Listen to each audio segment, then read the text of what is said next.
بعد أعوذ بالله من الشيطان الرجيم وعاشروهن بالمعروف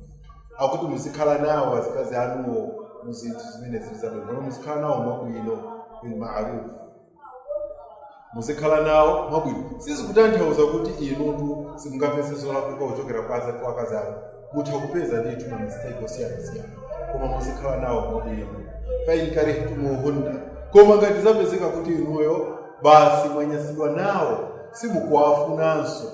fa asa an takrahu shay'an ويجعل الله فيه خيرا كثيرا nkutheka kuti inu munganyasidwe ndi chinthu koma Mulungu Allah subhanahu wa ta'ala ndikuyika zabwino kwambiri zimene inu simaziyembekezera mwa chinthu chimene mwanyasidwa nacho. Ndiyo mkonanso Allah subhanahu wa ta'ala pa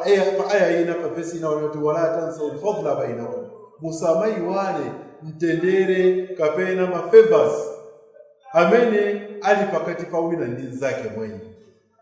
Kawiri anthu amatha kupanga chiganizo cholakwika chifukwa chosalingalira bwino za ubwino umenenso zakoyo ali nawo.